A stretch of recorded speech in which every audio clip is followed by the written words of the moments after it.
네, 이제 시간 되었으니 시작하도록 하겠습니다. 네, 안녕하십니까. 청년 곁에 국민의힘 강북 캠퍼스 총회 사회를 맡은 청년국 윤동욱 팀장입니다. 반갑습니다. 네, 오늘 행사는 코비드-19 확산 방지를 위해 정부의 방역 수칙을 철저히 지키며 진행될 예정입니다. 행사 중 올바른 마스크 착용을 당부드리며 음식물 섭취는 삼가주시기 바랍니다. 이 자리에 참석해 주신 강북대학교 대학생위원 여러분과 시간 관계상 참석하지 못했지만 국민의힘 대학생위원이 되어주신 강북대학교 학생분들께 감사의 말씀을 드립니다.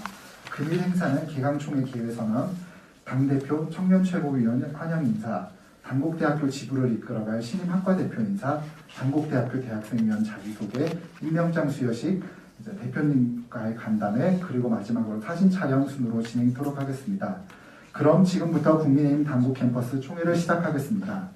다음은 국민의힘 대학생위원회 관련 경과보고 및 국민의힘 단국대학교 지부 창립 선언이 있겠습니다. 경과보고 및 지부 창립 선언은 임시 학과 대표이자 당 청년 최고위원으로 활동하고 계신 김용태 청년 최고위원께서 해 주시겠습니다. 네, 경과보고 말씀드리겠습니다. 국민의힘은 지난 7월 16일 이후 대학생, 대학원생의 자유로운 정치 참여와 미래를 함께 고민할 대학생 위원을 공개 모집하고 있으며 현재 지속적으로 지원자가 증가하여 1642명이 대학생 위원으로서 여러분들과 함께하고 있습니다. 이에 우리 국민의힘은 지난 9월 10일 연세대학교 지부 창립 총회를 시작으로 9월 27일 영남대학교, 11월 4일 경희대학교, 11월 25일 서울대학교, 1월 17일 한양대학교, 1월 20일 경북대학교까지 지부 창립 총회를 성공적으로 마무리하였고 이외에도 충북, 경북 등 번역별로 대학생 간담회를 실시하는 등 청년과 함께하고 청년의 목소리에 귀를 기울이기 위한 걸음을 계속하고 있습니다.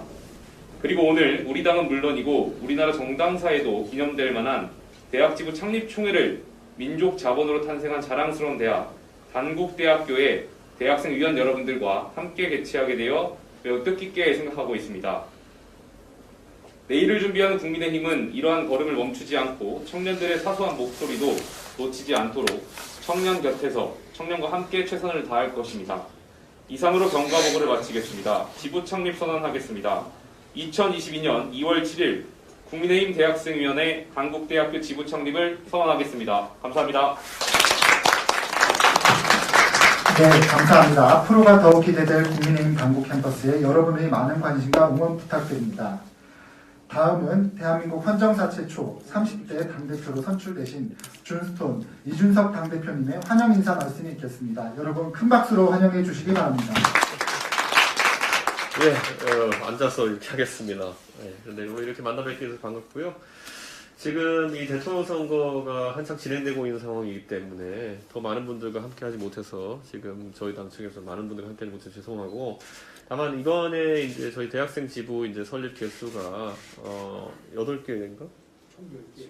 최근에 2개가 추가돼서 총 10개가 이제 되면은 저희가 사실 이 대학생위원회를 대학별 지부 설립하면서 처음에 목표했던 대학 간의 어떤 교류 활동이나 이런 것들이 가능해질 것이라고 생각합니다. 그렇기 때문에 저는 이번 대선 과정이 지나고 나면은 저희가 그 활발한 교류의 장을 만들 수 있을 것이라고 기대하고, 앞으로 국민의힘에서 젊은 세대의 참여가 늘어나는 것에 있어서 적어도 저는 경쟁이 자리할 수 있으면 좋겠다 이런 생각을 합니다. 그래서 각자 이 경쟁이라는 것이 누군가를 꺾고 올라가기 위한 경쟁이라기보다는 서로 정치 활동에 참여하면서 누군가 사람을 바라보고 정치를 한다든지 아니면 누군가에게 어떤 말로 잘 보여서 이렇게 정치를 해야 된다든지 이런 상황이 아니라 자신의 실력으로 이제 서로 경쟁하면서 뚫고 올라갈 수 있는 그런 길들을 많이 마련하고자 이런 의도도 있습니다. 그리고 지금까지의 정당에서 청년 정치라고 하는 것들은 굉장히 그냥 정치권의 편의에 맞춰서 설계되어 있는 측면이 있었습니다. 정당 언저리에서 오래 있는 사람들이 아니면 여의도에 가서 낮 시간대에 회의 참석하고 이럴 수 있는 사람들이 나중에 또 청년 정치를 인정받고 무슨 비례대표 갖고 이렇게 하는 것이 청년 정치인 양 잘못 포장되었던 것들을 개선하기 위한 그런 노력입니다. 사실 정당의 청년 정치라고 하는 것이 1940년대, 50년대부터 있었던 그런 우리가 옛날에 야인시대 드라마 같은 곳에서 봤던 그런 문화에서 아직까지 크게 변하지 않았던 것이 현실입니다. 그런데 이번에 국민의힘에서는 그걸 넘어서가지고 이제 정책을 이야기할 수 있고 서로 토론할 수 있고 그리고 과정에서 서로 얻어갈 것이 있는 그런 어떤 정치 문화를 한번 젊은 세대에 형성해 보기 위해서 이런 대학생위원회를 활성화시키려고 노력하고 있습니다. 항상 그렇듯이 정당에서의 기회는 제가 무한으로 제공하겠습니다. 그런데 이 기회를 실제 본인의 성과로 그리고 또 본인의 좋은 추억으로 만들어내는 것은 여기에 참여하시는 분들의 그런 어떤 참여에 따라서 이제 달라질 것이다 이렇게 생각합니다. 당장 우리 후보 같은 경우에도 이 젊은 세대의 정치에 대해 가지고 많은 공간을 열어주고 많은 공간 내에서 서로 자신의 창의력을 펼치고 경쟁할 수 있도록 하자라는 그런 어떤 취지하에서 지금 대선 캠프도 운영하고 있습니다. 그래서 이번 대선에서 많은 분들의 관심을 끌고 있는 그런 공약이라든지 아니면 또 선거운동 방식이라든지 이런 것들이 다 젊은 세대의 지금 힘으로 진행되고 있습니다. 그렇기 때문에 이번 선거에서 바로 여러분이 참여하시거나 아니면은 또 뜻을 펼치기 어렵다면은 곧 뒤따라오는 지방선거도 있고 그 뒤에 선거 등에서도 여러분의 창의력과 기획력, 여러분의 활동력을 무한히 발산할 수 있는 그런 기반이 되는 것이 바로 이 대학생위원회고 또 당국대 지부가 되었으면 좋겠습니다. 정말 감사하고 앞으로 좋은 인연으로 같이 이어나갔으면 좋겠습니다. 감사합니다. 네, 다음으로는 당의 청년 최고위원으로 활동하고 계시면서 대학생들과 청년의 입장을 대변하고 계신 김용태 청년 최고위원의 환영 인사가 있겠습니다. 큰 박수 부탁드리겠습니다. 네, 안녕하십니까. 김용태 최고위원입니다. 방학임에도 불구하고 오늘 시간 내주신 대학생 여러분들께 대단히 감사의 말씀을 드리고 싶습니다. 저는 당국대학교 하면은 당국대학교 대자보 사건이 떠오릅니다.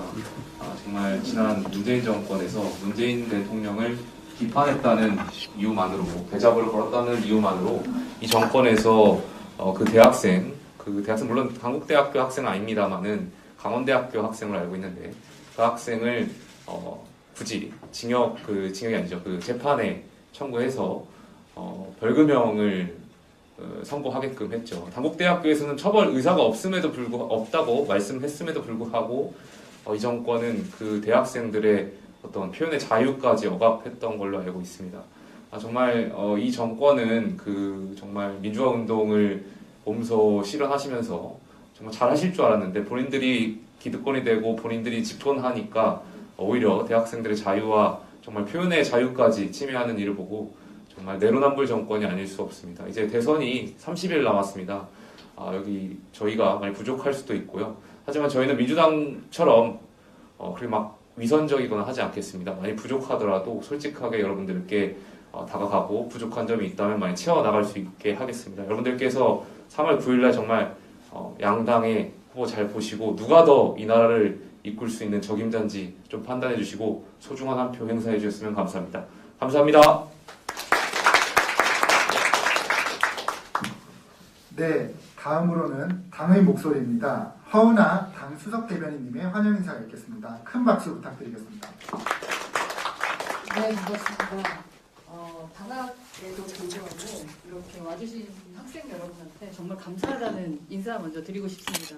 생각해봤어요. 여러분이 왜 이 자리에 나오셨을까? 그리고 국민의힘 당국 캠퍼스에 왜 참여하게 됐을까? 아마 하실 말씀도 또 바꾸고 싶은 것도 꿈도 너무 많기 때문이 아닐까 하는 생각이 듭니다. 맞죠? 네. 그러한 것들을 좀 이루게 하는데 국민의힘의 이준석 대표가 무언가 해줄 것 같다라는 믿음이 있기 때문에 이 자리에 오셨다고 생각을 하고요. 국민의힘의 이준석 대표뿐만 아니라 많은 의원들도 우리 청년들의 이 함께하는 이 걸음걸음 한 걸음 한 걸음을 참 의미 있게 생각합니다. 그래서 저희가 많이 변하고 있고 또 행동하려고 하니까요. 오늘 말씀 많이 해주시고 오늘을 시작으로 앞으로 여러분의 변화, 여러분이 만들어가는 그 미래를 당국대에서 좀 멋지게 아까 여러 가지 일들이 있었다고 하는데 여러분들이 먼저 나서서 변화하는 모습 보여주셨으면 좋겠다. 이번 올해도 당국대의 역할을 한번 기대해 보도록 하겠습니다. 오늘 정말로 축하드리고 진심으로 감사하고 오래오래 함께 했으면 좋겠습니다. 감사합니다. 네, 다음으로는 대표님이 정당사 최초로 도입한 대변인 공개 오디션 가곡대 우승자 출신이시죠. 임승호 대변인님 모셨습니다. 환영 인사 부탁드리겠습니다. 예. 네, 반갑습니다. 임승호 대변인이라고 합니다. 저도 이제 국민의힘에서 활동을 하기 이전에 바른정당이나 바른미래당에서 청년 관련 활동을 몇 번 한 적이 있었는데요. 다양한 분들이 계셨지만 아쉬웠던 점은 지역 단위의 청년들이 뭉쳐서 다소 대학 간의 교류는 부족했던 것이 아닌가라는 생각을 평소에 하고 있었습니다. 그래서 이번 국민의힘에서 이준석 대표 체제 이후로는 지역 단위의 활동뿐만 아니라 대학 간의 청년들 간의 교류를 통해서 토론 배틀이라든지 다양한 교류 활동을 기획하고 있는 것으로 알고 있어서 기존의 정당들이 보여줬던 어떤 청년 정치의 새로운 형태를 이끌어 나가는데 국민의힘 대학생 총회가 큰 역할을 할 수 있지 않을까라고 생각을 하고 있습니다. 특히 이번 선거에서는 2030 그리고 대학생들을 비롯한 특히 청년 당원들이 중요한 역할을 하고 있다는 것은 그 누구도 부정할 수 없는 사실로 자리 잡고 있는 것 같습니다. 그래서 오늘 이 국민의힘 당구 캠퍼스 개강 총회에서 여러분들께서 상당히 좋은 말씀을 전달해 주시면 저희뿐만 아니라 이준석 대표께서도 이것이 국민의힘의 대선 과정에서 그리고 이후 지선 과정에서 어떻게 역할을 할 수 있을지, 청년들이 어떤 역할을 할 수 있을지 진지한 고찰로 이어질 수 있게 저도 노력하겠습니다. 네, 감사합니다. 좋은 말씀 주십시오. 네, 다음으로 국민의힘 대학생위원회 당구 캠퍼스를 이끌 신임학과 대표 인사의 시간이 있겠습니다. 학과 대표는 국민의힘 대학생위원회 당구 캠퍼스를 대표하며 당과 당구 캠퍼스 구성원 간의 소통을 잇는 가교 역할을 하는 중요한 자리입니다. 저희가 사전에 단톡을 통해 신임학과 대표 선출에 관해 안내해드렸고 김성민, 이진영, 전상우 의원 세 분이 후보하셨습니다. 그리고 단톡에서 후보자들께서 향후 당국대 지부를 어떻게 이끌어갈지에 대한 비전을 밝혔고 당국대학교 지부위원분들의 투표를 통해 기호 2번 이진영 후보를 국민의힘 당국캠퍼스 신임학과 대표로 선출해 주셨습니다. 이제 이진영 당선자의 소감 발표가 있겠습니다. 이진영 신임학과 대표님 발표 부탁드리겠습니다. 네, 반갑습니다. 저는 이번에 새로 당국대 지부장으로 선출된 당국대학교 정치외교학과 이진형이라고 합니다. 네, 먼저 이렇게 여타 당대표님과 우리 청년 최고위원님 그리고 허나 수석대변인님, 우리 양준호 대변인님, 윤승호 대변인님 이렇게 참석해 주셔서 정말 일단 감사드리고요. 저는 일단 좀 몇 가지 말씀을 드리고 싶은 게 일단은 제가 대학생이 되기 전부터 여타 이제 정당 활동들을 이렇게 보면서 저는 솔직히 저희 당을 제외한 다른 당들이 좀 많이 부러웠습니다. 일단은 여타 다른 진보 정당들 같은 경우에는 대학생 조직이 굉장히 잘 돼 있습니다. 여러분들도 아시다시피. 그래서 그런 것들이 저는 사실 굉장히 부러웠거든요. 대학생이 사실 정치권에 목소리를 낼 수 있는 거는 정당을 통해서 해야 되는 건데 왜 우리 보수주의자들 우리 이쪽에는 보수 쪽에는 그런 왜 정당이 그런 역할을 하지 못하는가에 대해서 되게 많이 회의감을 갖고 있었습니다. 근데 사실은 지금 우리 이준석 대표님 취임하시고 나서부터 좀 그런 변화의 그런 발걸음들이 좀 생기는 것 같아서 저는 굉장히 일단 뿌듯했고요. 그래서 그 대학 지부가 이렇게 생긴다고 했을 때 저는 그래서 누구보다도 먼저 이렇게 발벗고 열심히 한번 활동을 해보겠다라고 다짐을 했었습니다. 그래서 사실은 저는 오늘 이 자리가 그냥 단순히 그냥 뭐 언론에 보여주기식이라기보다는 진짜로 저는 좀 당직자분들에게 감사드리고 싶습니다. 그래서 왜냐면은 이렇게 어떻게 보면은 참 대학생들을 그냥 이렇게 그냥 만나고 그냥 악수 한번 하고 언론에 한번 나오고 이렇게 끝날 수도 있는 건데 이 자리에 지금 저희가 당국대를 대표해서 이렇게 국민 지부를 만드는 이 자리에 당 대표님을 비롯해서 최고위원님 그다음에 수석 대변인님까지 오셨다는 것 자체가 저는 진짜 정말 감사하다고 그런 말씀을 드리고 싶고요. 앞으로 이제 당국대 지부가 활동을 하게 된다면은 저희가 이제 당국대 내부에서 저희 국민의힘을 지지하는 많은 우리 학생들의 목소리를 열심히 대변할 수 있도록 노력하도록 하겠습니다. 네, 감사합니다.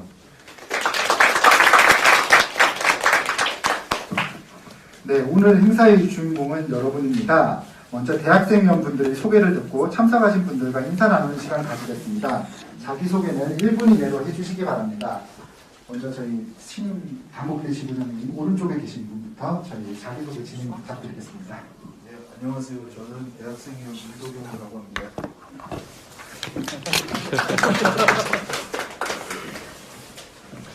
네, 저는 이번에 강북대에 입학을 하게 된 이걸 22학번 철학과 김부겸이라고 합니다. 저는 송파 갑에서 주로 활동을 하고 있고요. 네, 오늘 여러분 처음 만나게 돼서 반갑습니다. 안녕하세요. 저는 이제 곧 대학에 들어갈 22학번 김민석이라고 합니다. 저는 이제 현재 송파구 거주 중이고요. 여러분 만나게 돼서 너무 반갑습니다. 네. 네, 안녕하세요. 저는 지금 양국대학교 재학 중 2학번 서동균이라고 하고요. 이 자리 참석하기 위해서 지금 경기도 하남에서부터 달려왔습니다. 앞으로 좋은 인연 만들어갈 수 있으면 좋겠습니다. 감사합니다. 네, 안녕하십니까. 저는 한국대학교 정치학과 17학번 정영민이라고 합니다.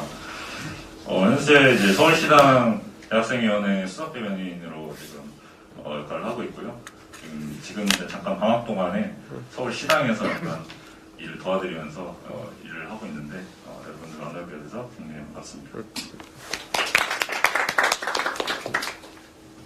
예, 저는 광명에서 왔고요. 친구 따라서 왔는데 저는 경북대 다닙니다. 예? 안녕하십니까. 저는 무역학과 재학 중이고요. 사실 뭐 하는 자리인지도 잘 몰랐고 대학생위원회가 뭐 하는지 몰랐는데 이준석 당대표님 팬심으로 왔습니다. 좋은 자리인 것 같아서 감사드리고요. 잘 부탁드립니다. 네. 안녕하십니까. 천안에서 온 정치외교학과 2학번 김준호라고 합니다. 군대 가기 전에 한번 라스트 댄스처럼 불 지르고 가고 싶어가지고 한번 참석해봤습니다. 감사합니다. 네, 안녕하십니까. 저는 당국대학교 정치외교학과 재학 중인 권오빈이라고 합니다. 지금은 저희가 많이 부족하지만 서로 이제 부족한 부분 채워가면서 열심히 활동했으면 좋겠습니다. 잘 부탁드립니다. 안녕하십니까. 저는 대학생위원회 김인욱입니다. 저는 재수에서 22학번에 입학할 예정이며 당국대 아니지만 다른 학교에 갈 것 같습니다.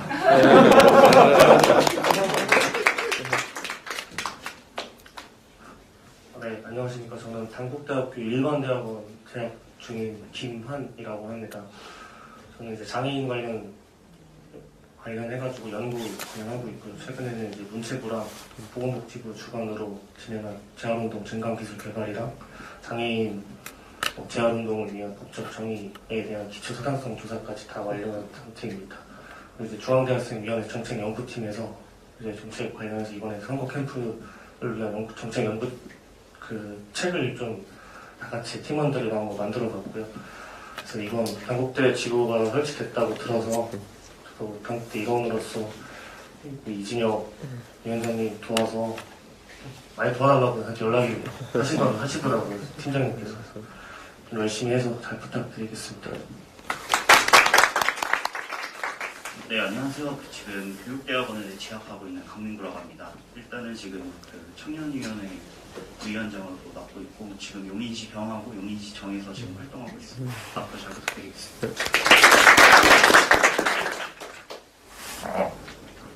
네, 안녕하세요. 저 오른쪽에 계신 지인분이 당국대학교 학생이셔서 따라와서 같이 오게 됐습니다. 이준성님 팬이라고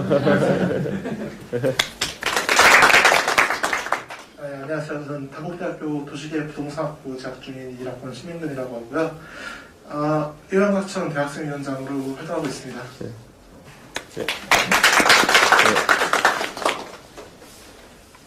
네, 안녕하세요. 저는 공공정책학과에 재학 중인 17학번 전상우라고 하고요.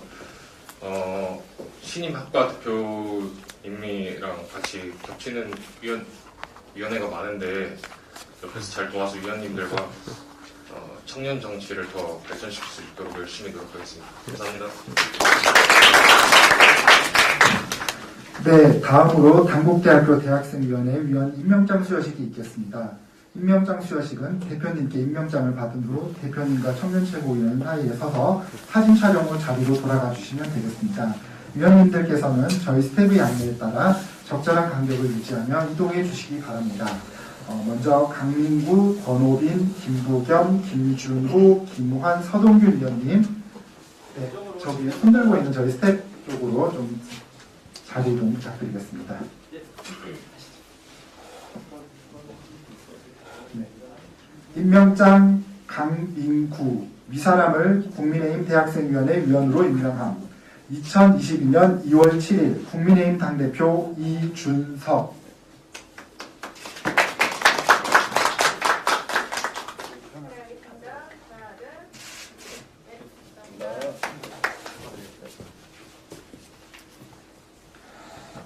임명장 권오빈 위사람을 국민의힘 대학생위원회 위원으로 임명함. 2022년 2월 7일 국민의힘 당대표 이준석.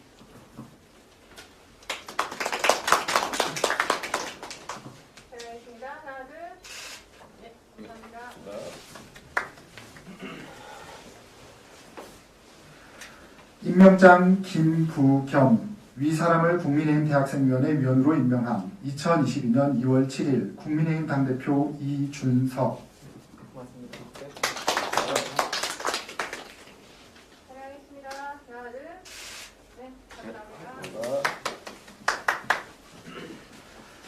임명장 김준호 위사람을 국민의힘 대학생위원회 위원으로 임명함. 2022년 2월 7일 국민의힘 당대표 이준석.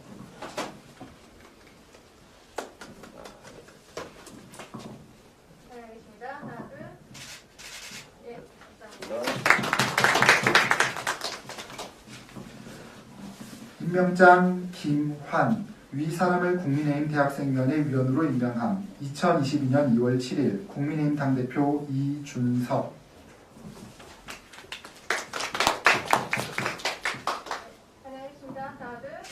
네, 다음으로 신민근, 윤중원, 이진형, 정상우, 정영민 위원님. 네. 임명장 서동균 위사람을 국민의힘 대학생위원회 위원으로 임명함. 2022년 2월 7일 국민의힘 당대표 이준석.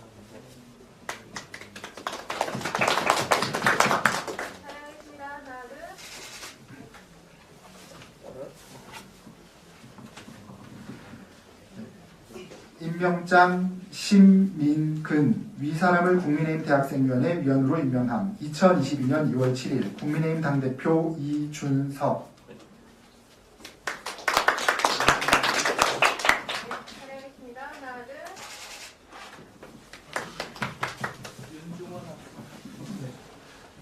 임명장 윤중원 위사람을 국민의힘 대학생위원회 위원으로 임명함. 2022년 2월 7일 국민의힘 당대표 이준석.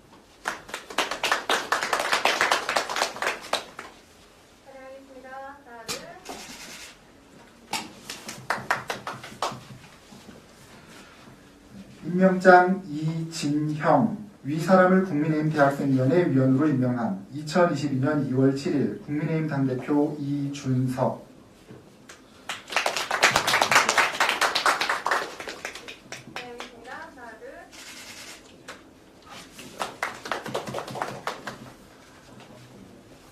임명장 전상우 위사람을 국민의힘 대학생위원회 위원으로 임명함. 2022년 2월 7일 국민의힘 당대표 이준석.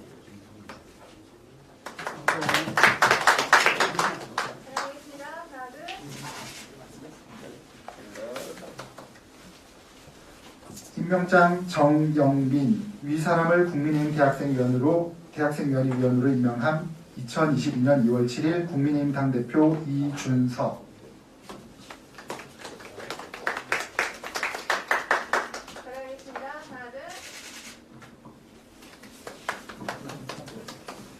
네.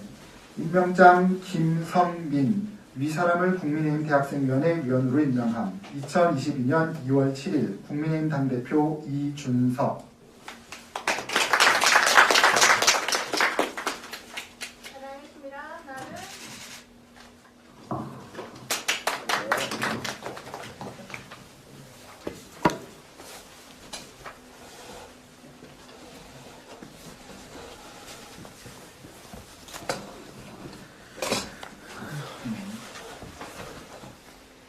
이어서 단국대학교 대학생위원들과 이준석 대표님 간의 Q&A 시간을 갖도록 하겠습니다.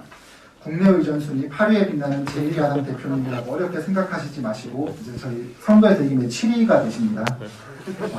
당일 공식 유튜브 오른소리에서 공약 쇼츠에서 볼 수 있는 모습 그대로 동네 편한 형이다 선배라고 생각하시고 대통령 선거, 지방선거 등과 관련된 정치 현안이나 청년 정책, 대표님에 대한 궁금증 등과 관련해 자유롭게 질문해 주십시오.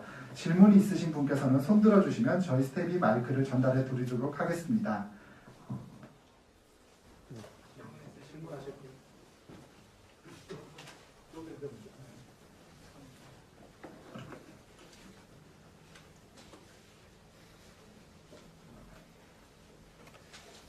안녕하십니까. 저는 당국대학교 공과대학의 재학생 김성민이라고 합니다. 원래 오늘 제가 드리려고 했던 질문은 사실 다른 주제였습니다.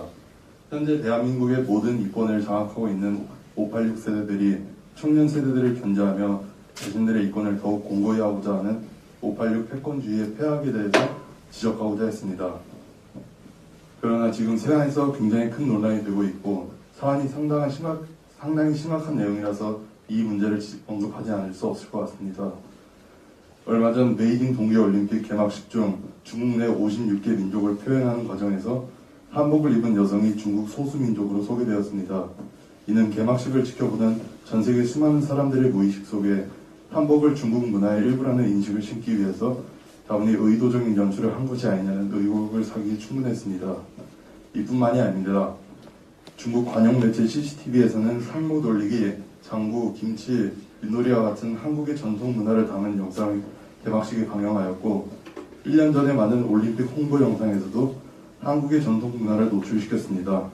이들은 조선족 역시 중국인이고 따라서 조선족이 가지고 있는 한국의 문화 역시 중국 문화의 일부라고 주장하고 있습니다. 그러나 이것을 알아야 합니다. 전 세계에서 중국을 제외한 그 어떤 나라도 이민자의 문화를 자국의 문화라고 묻지 않습니다. 세계에서 가장 많은 인종과 민족이 뒤섞여 살고 있는 미국이 이민자들의 문화를 자국의 문화로 소개한 것을 보신 적이 있나요? 그렇지 않죠. 그들을 미국인으로 인정하는 것과는 별개로 그들의 문화를 자국의 것으로 편입시키려는 시도는 단 한 번도 한 적이 없습니다. 결국 중국의 이러한 일련의 행위들은 중국의 한국 문화 예술화 시도, 다시 말해 동북공정의 일환으로 봐야 할 것입니다. 중국 정부 차원의 동북공정의 위험성을 결코 간과해서는 안 됩니다. 작금의 동북공정은 패권주의와 결합돼 타국의 내정에 간섭하려는 움직임을 보이고 있기 때문입니다. 2017년 4월 도널드 트럼프 대통령이 월스트리트 저널과의 인터뷰에서 미중 정상회담 당시 시진핑 주석이 한국은 예로부터 중국의 일부라고 주장했다고 밝혔습니다. 이는 결국 대다수의 중국인들, 나아가 현 중국의 최고 실권자인 시진핑 주석마저 한국을 중국의 속국으로 보는 인식을 기저에 두고 있다는 사실을 짐작해야 합니다. 우리는 이를 경계하지 않으면 안 됩니다. 지금은 무난하지만 나중엔 우리나라의 정치와 경제마저 중국에 장식돼 종국엔 티베트와 신장, 홍콩이 그랬던 것처럼 우리도 그들에게 자유를 빼앗길지도 모르는 것입니다. 하지만 지금의 집권 세력은 항의 한번 제대로 못하고 불중적 외교 관계에 끌려다니고 있습니다. 개막식을 직관한 황희 문체부 장관은 중국을 이해한다면서 독도 문제와는 다르다, 항의할 계획 없다 하고 잔뜩 몸을 낮췄습니다. 또 민주당 이재명 후보는 문화공정에 반대한다면서도 중국을 대국에 빗대어 논란이 되고 있습니다. 중화 패권주의에 기인한 대국과 소국이라는 분류를 대한민국의 대선 후보가 쓴다는 것은 참으로 유감스러운 일입니다. 민주당의 굴종 외교는 어제 오늘의 일이 아닙니다. 2017년 대선 당시 중국을 설득하고 압박해 미세먼지 문제를 해결하겠다던 문재인 대통령은 전 국민이 중국발 미세먼지에 고통받을 때 침묵을 지키고 있었고 퇴임이 몇 달 남지 않은 지금 이 시점까지도 중국의 여러 외교적 결례에 항의 한번 제대로 하지 못했습니다. 일본의 역사 왜곡에 분노하던 우리의 대통령 지금은 어디 있습니까? 다시는 중국에게 지지 않겠다라는 말 한마디 국민에게 못하는 것입니까? 그래서 제가 질문드리고 싶은 것은 만일 국민의힘이 집권하게 된다면 역사 왜곡과 동북공정을 포함한 중국의 외교적 결례에 대해서 어떻게 대처할 것인지, 또 국민 건강에 큰 악영향을 주고 있는 중국발 미세먼지를 외교적으로 어떻게 해결할 것인지, 나아가 중국의 급속한 팽창주의에 대해서는 어떻게 대처할 것인지 여쭙고 싶습니다. 마지막으로 당부드리고 싶은 것은 부디 국민의힘은 우리 대한민국을 산봉우리 옆에 작은 나라로 만들지 않길 바랍니다. 지난날 우리 선조들이 피땀 흘려 쟁취하고자 했던 조국의 모습은 중국몽이라는 경량에 휩쓸리는 한낱 소국이 아니라 자유와 번영을 선도하는 파도였기 때문입니다. 감사합니다. 예, 뭐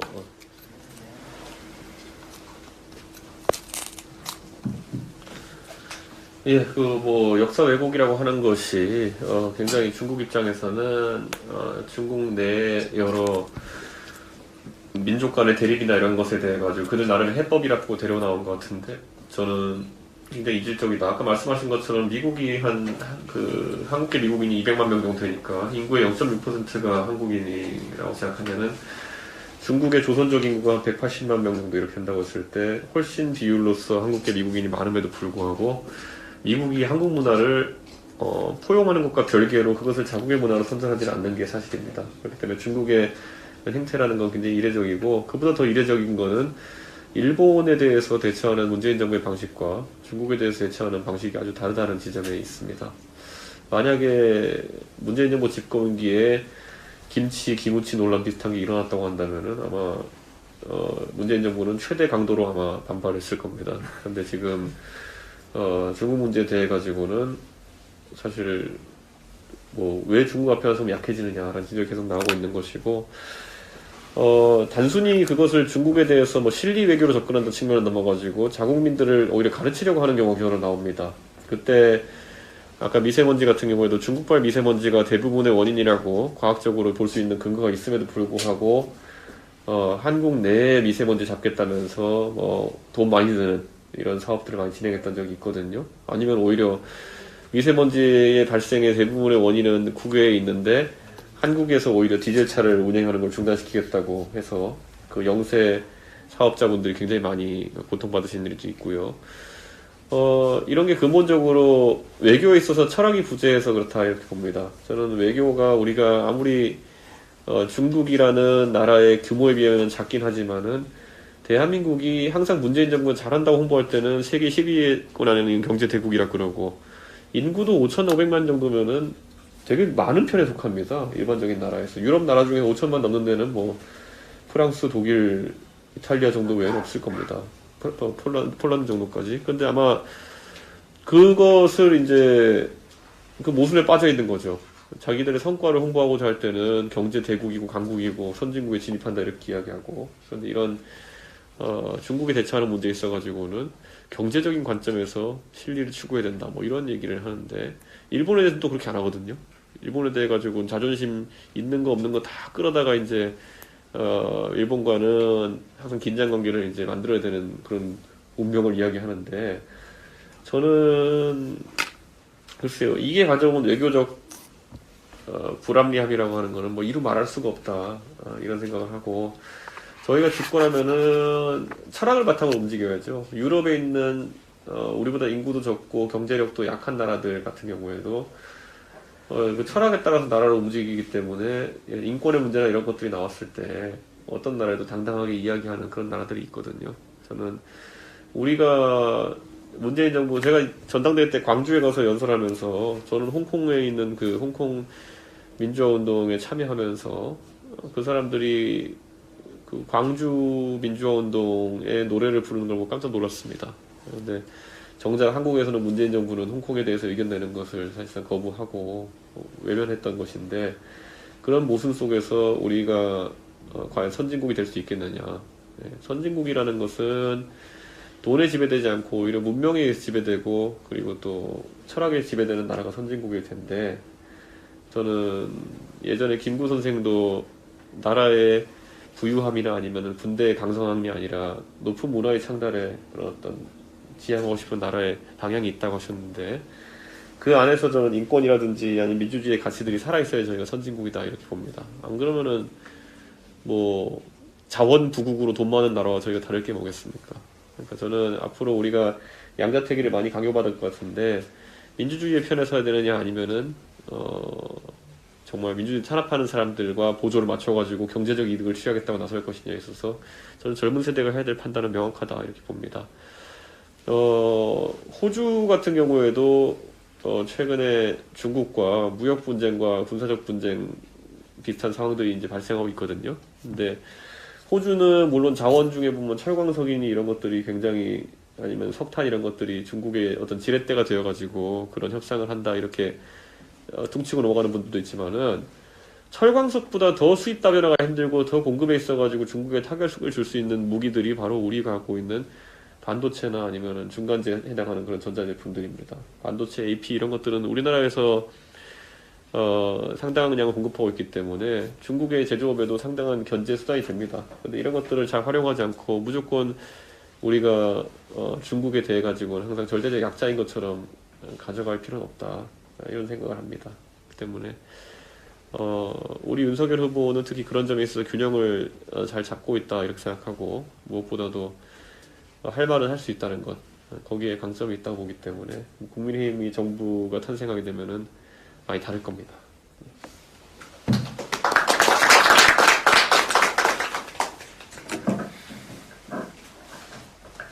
네, 대표님 안녕하세요. 예.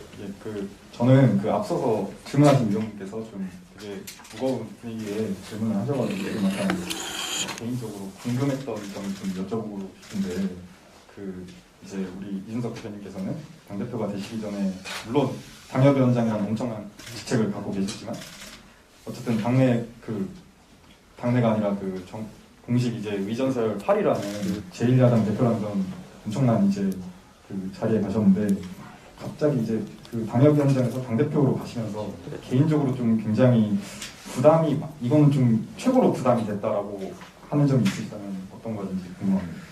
저는 그냥 제 바뀐 역할에 적응하면 됩니다. 그래서 제가 예를 들어 제 할 일을 하면 되는 것인데 오히려 저와 많은 인간관계를 맺고 있던 분들이 오히려 당황한 분이 생기겠죠.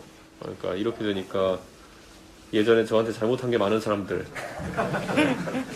고민이 많아질 거고 어떤 당 같은 경우는 당 대선 주자라는 사람이 정신을 못 차리고 계속 이렇게 저한테 어떻게 해야 될지 몰라가지고 계속 사고치고 있던데 저는 글쎄요 저는 정치에 있어가지고 저는 어느 시점인가 제가 당 대표도 하고 또 그리고 당에서 주요한 또 역할을 하게 될 거라는 생각을 하고 준비해 왔습니다.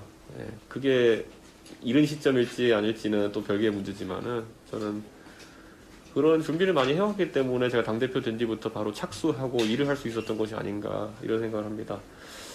보통 당 대표가 되면은 바로 그 다음에 보통은 나이 한 60 넘어가지고 당대표 처음 돼가지고 바로 대선 나갈 준비합니다. 네. 바로 대선 주자 후보로 분류되기 때문에 그럼 대선 나가면은 자기들 딴에는 뭐 조직을 정비한다고 해가지고 대한민국 국민들은 아무도 이름 모르는데 당협위원장 내 사람을 심으려고 그러고 그래가지고 그 사람들 거느리고 벌거숭이 임금님 놀이 하는 거죠. 근데 저는 앞으로 정치에 있어가지고 제가 지향하는 정치라고 하면은 저는 변화를 만들어내고 싶고 그 변화의 성과에 따라서 평가받고 싶은 겁니다. 제가 거느린 당협위원장의 숫자나 이런 것들은 아무 의미가 없는 것이고 당장 우리 윤석열 후보만 본다 하더라도 당에서 길게 생활한 바도 없고 당에서 누군가를 챙겨주기 위해서 인사를 한 적도 없고 하지만은 결국에는 본인이 추구하는 가치, 공정의 가치나 이런 것들이 빛났기 때문에 바로 제1야당의 대선 후보가 되고 지금 또 대통령 단선에 가까이 가 있는 거 아니겠습니까? 저는 앞으로 정치가 그렇게 진행될 것이다. 패거리 아무리 모으면 뭐합니까? 이 패거리 아무리 모아봤자 패거리 정치로는 이제 어느 이상 뚫고 올라가기가 어려운 것이 현실이고 뭐 가끔씩 그런 사람들이 승리할지도 모르겠습니다만은 큰 방향에서는 그런 것들이 대한민국에 도움이 안 된다는 것을 이제 국민들이 알아가고 있는 상황이 아닌가 그런 생각합니다. 그래서 이제 지방선거도 다가오고 모든 대통령 선거가 이제 곧 치르지만 지방선거도 다가오고 이 과정 속에서 일을 하는 사람들이 많이 주류로 올라섰으면 좋겠다 그런 생각을 합니다. 네, 답변 감사드립니다.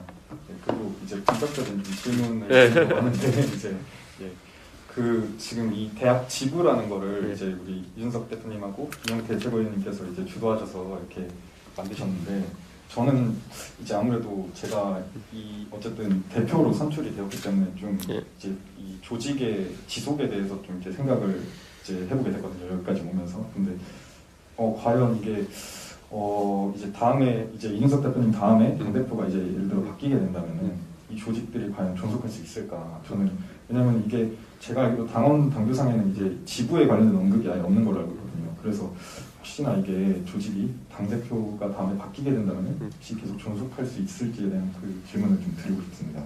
그래서 지금 이런 것들이 어떤 불가역적인 어떤 위치에까지 올라가게 하기 위해 가지고 그리고 이준석은 장기 집권을 꾀하고 있고요.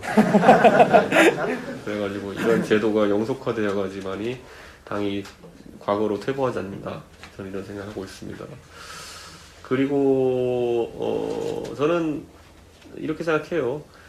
대학생위원회라는 틀을 만드는 데 있어서 취지는 아까 간단하게 설명드렸습니다. 결국에는 야인시대식의 어떤 대학생 청년위원회 활동이나 이런 것이 굉장히 해보면은 짜증나거든요.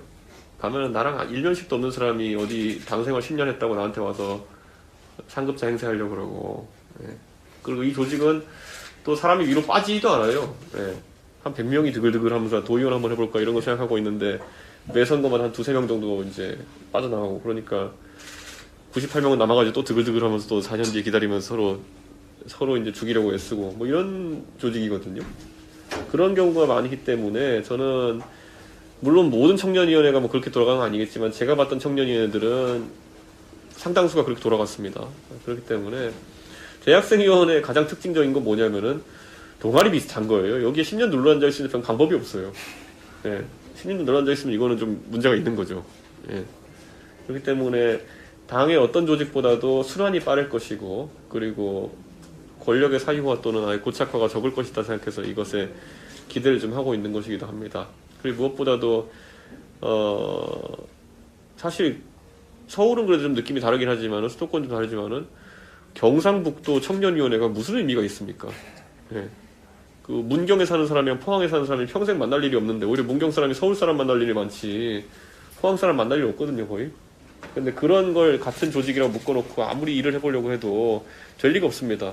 만나면 항상 대구에서 만나자고 할 텐데 그런 식으로 돌아가는 조직 실물할 수 없는 조직이기 때문에 이제는 좀 이 대학생위원회 단위로 모여가지고 아까 말했던 토너먼트라든지 토너먼트 왜 하겠습니까? 예를 들어 토론 배틀에 가서 토너먼트 하면은 나중에 장학금 주려고 하는 거예요. 그거 우리가 정당법상 아무한테나 이렇게 막 장학금을 뿌리고 이렇게 할 수 없거든요. 그런데 예를 들어 상금은 줄 수 있어요. 어떤 토너먼트나 이런 거 했을 때. 그렇기 때문에 그거 우리 당원들 중에 진짜 정치활동 열심히 하고 있는 당원이 있는데 열심히 했을 때 그런 어떤 토너먼트에서 우승하고 이러면 또 활동할 수 있는 비용도 얻을 수 있고 그런 형태로 좀 정당 활동에도 경쟁의식을 고취시키는 게 중요하겠다. 사람들이 줄을 선다는 게 얼마나 무서운 거냐면요. 그게 정치권에 지금 돌아가게 하는 원동력 중에 하나예요. 국회의원이 공천권을 틀어주고 그 안에 구청장, 시의원, 구의원 다 자기가 공천 준다고 하면서 그 사람들한테 돈 안 주고 일 시키고 이런 문화가 지금 정치권에 만연해 있는 거고 그러면은 돈 안 주고 일 시킨다는 건 돈 안 받고 일한다는 거잖아요. 그럼 돈 안 받고 일하는 사람들의 본질은 뭐겠어요? 그러면 아주 돈이 많거나 아니면 지역에서 진짜 뭐 다른 형태로 생계를 유지할 수 있는 사람만 이제 참여할 수 있는 게 지금 현재 지방정치고 이런 것인데 이 문화를 완전히 바꿔버려야죠. 그러니까 그 줄서기 문화라는 것이 그냥 일반적인 그 피해 이상으로 정치 자체가 완전히 망가뜨려버리고 있어요. 국회의원 지금 보면은 뭐 국회의원 우리 당 의원들은 비판하고 하는 거 아니지만은 가끔 가다 보면 민주당 의원들도 뭐 저 사람 도대체 왜 멀쩡한 공부한다며 저런 소리를 하지 이런 사람들 있잖아요. 바보라서가 아니라 보통은 그냥 그 조직의 수준이 떨어져서 그런 걸 요구하는 거예요 사람들한테. 멀쩡하게 공부 다 한 사람이 갑자기 나와가지고 무슨 말도 안 되는 소리 하고 갑자기 이재명 후보에 대해 가지고 옹호한답시고 이상한 얘기하고 이런 게 다 줄서기 문화 때문에 그런 걸 좀 없애보려고 합니다. 좋은 답변 감사드립니다. 네, 다음 질문.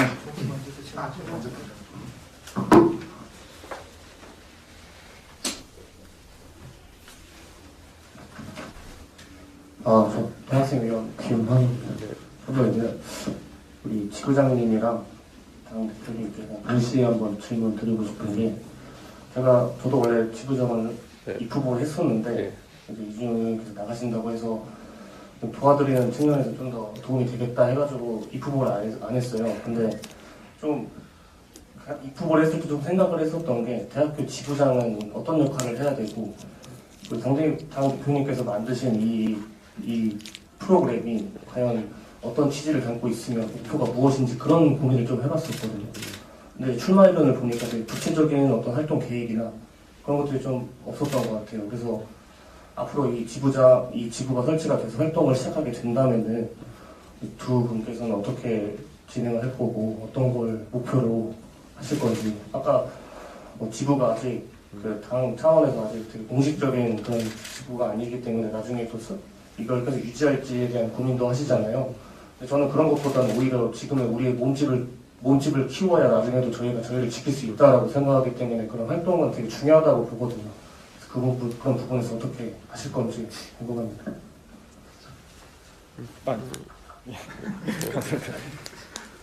네. 그 질문 주신 부분에 대해서 저도 이제 생각했는데 사실 출마의변을 쓸 때 그런 구체적인 부분까지 다 담기에는 사실 이제 분량이 너무 길어질 것 같아서 사실은 일단은 출마의변에는 굉장히 이제 좀 포괄적으로 쓴 부분이 있는 걸 제가 인정을 하고요. 그다음에 말씀 주신 부분에 대해서는 이제 저희가 이제 국민의힘의 당국대 지부로서 당국대의 이름을 걸고 이제 활동을 하는 거잖아요. 그래서 이제 저희 뭐 당국대 차원에서 뭐 예를 들어 지난번에 아까 말씀하신 당국대 대자본 사건 이런 사건들이 있을 때 당연히 먼저 저희가 나서서 이제 뭐 논평을 낸다거나 혹은 뭐 기자회견을 한다거나 이런 식으로 저희의 의견을 표출할 수도 있는 것이고요. 그래서 뭐 제가 일단 구상한 바로는 이제 주기적으로 그 언론에 이제 뜨는 그런 사건들에 대해서 논평을 각자 우리 위원들이 쓰고 제출을 하고 그리고 그거에 대한 의견 표명도 하고 그리고 무엇보다도 일단은 그 다른 학교들과의 좀 이렇게 연대를 통해서 좀 아까 말씀하셨듯이 이게 동아리 활동이랑 비슷한 거잖아요. 동아리도 전국 동아리 연합회가 있고 그런 형식이잖아요. 그래서 다른 학교들과도 이렇게 연합해서 뭐 예를 들어 진짜 e스포츠 대회를 개최를 한다든지 그냥 친목 도모도 하면서 같이 토론, 정책 토론회 이런 것도 하고 네, 그렇게 생각하고 계시면 될 것 같습니다. 예, 사실 저는 대선 끝나면 하고 싶은 거 되게 많아요. 네. 지금 대선 때문에 지금 어떻게 하면 표를 얻어올까 이런 고민만 지금 하고 있는 상황이라서 저도 내심 하고 싶은 거에 반도 못 하고 있습니다. 근데 제가 대선 끝나면 이제 바로 착수할 것이 아까 말했듯이 여의도 정치가 일부 이제 여의도에 올 수 있는 낮 시간대에 얼굴을 들이밀 수 있는 돈 많은 사람들의 전유물이 되지 않게 하기 위해 가지고 당의 상당 부분의 기능을 온라인으로 이관할 겁니다. 특히 정책과 소통 기능 자체는 거의 다 온라인으로 옮겨놓을 거고요. 그래서 아마 그 안에서 단국대 지부 같은 경우에도 별도의 그 게시판이나 이런 공간이 생길 겁니다. 그래서 그걸 통해서 자유롭게 교류할 수 있고 생각보다 익명 게시판 뭐 DC나 펜코 이런 데서 하는 것보다는 훨씬 더 양질의 소통이 이루어질 수 있고 또 꼭 당국대 게시판이나 당국대 사람들 와서 하는 것도 아닐 테고 학내 문제 같은 것들도 그런 공간에 서로 인증이 되는 에타 같은 게 사실 다른 DC 갤러리보다 훨씬 잘 되는 이유가 뭐겠습니까? 그 안에 있는 구성원들은 실제 그 집단에 속한 구성원들이란 걸 확실하고 그렇기 때문에 더 믿고 이야기하고 더 심화된 주제를 이야기할 수 있기 때문에 그런 거 아니겠습니까? 그런 게 우리 당내에서도 충분히 문화로 자리 잡을 수 있다 이런 생각을 하고 제가 아마 이거는 지방선거 전일지 후일지 모르겠는데 좀 있으면은 제가 그 땅 보러 다닐 겁니다. 네. 그래서 전국에 땅 보러 다니면서 이제 저희가 코로나가 이제 좀 가시고 오프라인 활동이 가능할 때쯤에는 우리 여의도 당사를 넘어서 가지고 이제 당연히 땅값이 싼 곳에 해야겠죠. 땅값이 싼 곳에 저희가 과거에 저희가 이제 연수원이 있었거든요. 근데 연수원이 있었는데 그때 삿대기 하다가 다 헌납했거든요, 국가에. 그때 천안연수원이라고 600억인가 하는 건데 그걸 헌납해가지고 저희가 당원들을 교육하고 이럴 공간이 없어요. 당원연수원 같은 게. 그래서 당사로 매번 이렇게 사람들 오게 할 수도 없고 그리고 연수 공간은 당연히 강당 이상의 어떤 그런 시설도 있어야 되는 것인데 그래서 지금 어디 폐교나 찾아볼까 이러고 지금 이제 땅 보러 다니는 수도 있는데 어쨌든 그런 저는 당원 민주주의에 대해서 되게 중요하게 생각해요. 그래서 당원이 된다는 거는 단순히 1,000원을 내고 투표권을 얻는다는 것 이상의 의미가 있어야 되고 저희가 그 이상의 교육과 혜택을 제공해야 된다는 생각이 있기 때문에 저는 예를 들어 당국대 지부에도 보면은 우리 당에도 보면은 뭐 당국대와 인연이 있는 많은 의원님들이 있습니다. 그분들도 또 같이 이제 참여해가지고 활동할 수도 있을 것이고, 그런 오프라인 활동도 잘 기획을 해야겠죠. 저는 그런 게 중요하고, 빨리 대선 끝나고 이기고, 그리고 지선도 빨리 이기고, 오히려 선거가 없을 때 이런 일 하기 참 좋은 시기이기 때문에 여름에는 땅 보러 다닐 수 있길 기대합니다. 제가. 네, 안녕하세요. 저는 대학생위원회 위원 김국현이라고 합니다. 예. 이번에 좀 정치 얘기 좀 하려고 해요. 예. 어젠가요? 여당에서 의원들에게 인당 10,000명씩 지지 선언을 받아오라고 하였다고 기사가 났어요. 그런데 제 생각에는 저희 같은 청년 한 명이 주변 사람 3명만 모아도 저는 이번 대선이 굉장히 도움이 될 거라고 생각을 합니다. 대표님께서 이제 전에 말씀하셨듯이 저희 같은 이제 자녀죠. 자녀들이 부모를 설득을 해서 오세훈 후보가 당선이 되었다는 말씀을 하셨는데요. 이번 선거도 아무래도 청년들은 가장 가까운 사람인 부모님을 아무래도 설득을 하게 될 것입니다. 그러나 오늘도 여론조사가 나왔지만은 저희 부모님 세대인 즉 이제 40, 50대 분들의 지지율은 아직도 이재명 후보가 조금 우세함으로 나타나고 있습니다. 청년들은 계속해서 이제 40, 50 그런 부모님과 같은 분들, 다른 분들까지도 설득을 해 나갈 것입니다. 이제 당 차원에서도 40대, 50대 분들을 조금 더 이제 신경을 쓸 때가 왔다고 저는 생각을 하는데요. 이제 남은 30일 동안 어떠한 모습으로 40대, 50대 부족한 지지율을 끌어올리고자 노력을 할 것인지 궁금해서 질문 남깁니다. 선거에 있어가지고는 보통 이게 뭐 갈라치기까지는 아니지만 주 지지층 타겟으로 잡는 곳들이 보통 정당이 있습니다. 그래서 저희는 원래 전통적 지지층인 60대 이상과 더불어가지고 지금 어쨌든 서울시장 이후로부터 저희의 주요 지지층 중에 하나로 자리 잡고 있는 20대, 30대를 이제 먼저 공략을 하게 됐죠. 근데 40대, 50대 같은 경우에는 이게 사실 선거에 있어가지고 첫 투표의 경험이 굉장히 강하게 지배하는 그런 성향이 있습니다. 내가 20살 넘어가지고 이제 첫 대선 때 어떤 투표를 했느냐에 따라가지고 향후의 지지 성향이 한 10년, 20년 따라가는 경우가 있거든요. 지금 아마 40대, 50대로 40대, 50대 많은 유권자들은 아마 그 노무현 대통령께서 대통령에 나오셨을 때 아마 투표를 처음 하거나 아니면 그때 굉장히 강한 인상을 받으신 분들이 존재하는 것 같아요. 그러다 보니까 민주당에서 또 그걸 또 더 공략하겠다고 무슨 노무현 대통령 가짜 육성 영상까지 이제 하고 별 쇼를 다 하는데, 저는 그렇기 때문에 세대 결합론, 세대 포위론이 더 중요하다는 것이고, 결국에는 그런 어떤 첫 투표의 경험을 상쇄할 만큼의 어떤 변화라는 거는 단순히 저희가 카드 뉴스 만들어서 할 수 있는 게 아닙니다. 예를 들어 그런 어떤 노무현 대통령이 추구했던 가치나 이런 것들에 대해서 공감을 해서 만약 그분을 좋아하는 분인데 갑자기 무슨 10만 원 더 드리겠습니다 카드 뉴스를 보고 마음이 변할 것 같으면 그거는 말이 안 되는 거죠. 유권자를 가볍게 보는 거죠. 그렇기 때문에 저는 그것에 너무 성급하게 접근하지 않겠다라는 생각입니다. 예를 들어서 20대, 30대가 저희에 대해서 확고한 지지를 가질 수 있다 그러면은 가족 간의 많은 대화를 통해서 점진적으로 변할 겁니다. 그렇기 때문에 선거 30일 앞두고 여기서 40대, 50대를 위한 특화 공격을 쏟아내고 이렇게 한다는 것 자체가 인위적일 수 있고요. 저는 그렇게 해서 변하는 가능성은 크지 않다.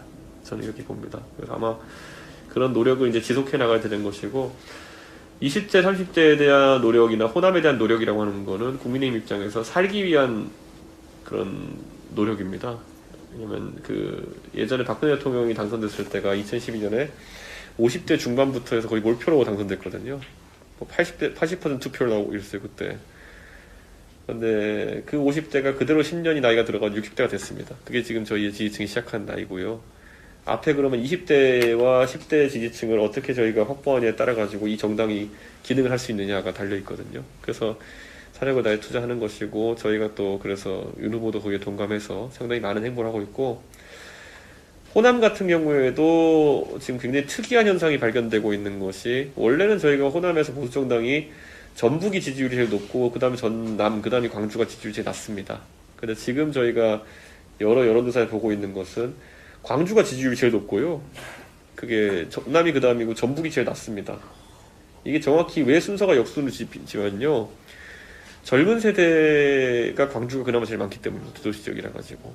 그래가지고 이 순서가 그대로 뒤바뀐 것이고, 지금 또 우리 호남 편지라고 하는 후보자 발송한 것이 광주에 먼저 다 들어갔고, 거기 광주는 지금 전남에 일부 들어갔고 전북은 오늘 발송됩니다. 그래가지고 그 순서대로 있기도 하고, 그러니까 두 가지가 복합적입니다. 젊은 세대가 그러니까 이렇게 제가 얘기해요. 호남의 20대가 가진 그 여러 현안에 대한 생각은 호남의 40대보다는 대구의 20대와 비슷할 가능성이 굉장히 높다. 예, 저희는 그 가능성을 보고 지금 움직이고 있는 거고 40대도 제 생각에는 40대를 관통할 만한 아젠다들이 나오긴 하겠지만 너무 급하게 접근은 하지 않으려고 합니다. 예, 오히려 그런 식으로 너무 피상적으로 급하게 접근하는 사람이 이재명이기 때문에 그 따라가다가 또 그러면 기다리고 있던 3번 후보가 또 양비론 할 거기 때문에 예, 그런 건데 그렇게 할 생각은 없습니다. 예. 네, 답변 감사합니다. 예.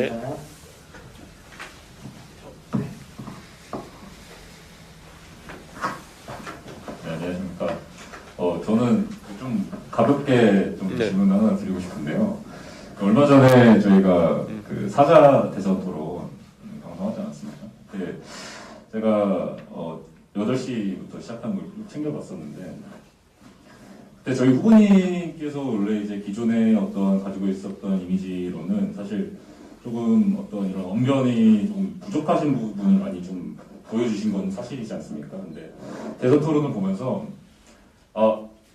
그 혹시 뭐 대표님께서도 그 좀 짤방을 보셨는지는 모르겠지만 그 장재원 의원님께서 이렇게 딱 가르치면서 야 이준석 어떻게 했나 이러면서 그런 이제 짤방이 좀 돌아다니거든요. 제가 그거 보고서 되게 웃었는데 그 후보님께서 굉장히 이제 뭐 좀 감각 있는 모습도 좀 보여주시고 뭐 이렇게 좀 회피하는 좀 스킬도 좀 늘어나신 것 같아서 혹시 대표님께서 뭐 어떤 그 이전에 특훈이 좀 있으셨는지 제가 후보를 따로 가르치고 이럴 토론에서 그런 것보다는요 후보가 자신감을 회복하는 게 굉장히 중요합니다. 그래서 후보가 정치를 처음 하다 보니까 본인이 하는 많은 것들이 옳고 그름에 대해 가지고 되게 두려워하고 판단을 좀 주저하는 경우가 있습니다.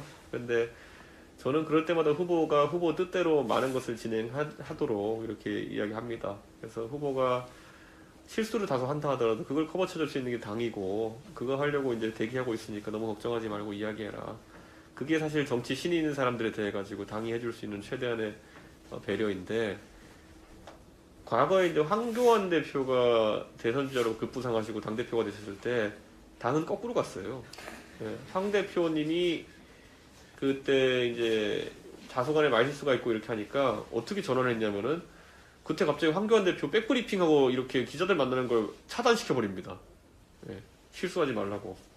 그래서 황교안 대표님은 뭐 전혀 이런 선거 전에 어떤 학습이라든지 아니면 이런 시행착오를 겪지 않고 바로 총선에 돌입하신 거죠. 뭐 이따가 그 전에는 이제 그 투쟁하신다고 들어놓고 이런 거 하시다가 그러니까 선거 때 가가지고 이제 선거 관리가 안 되죠.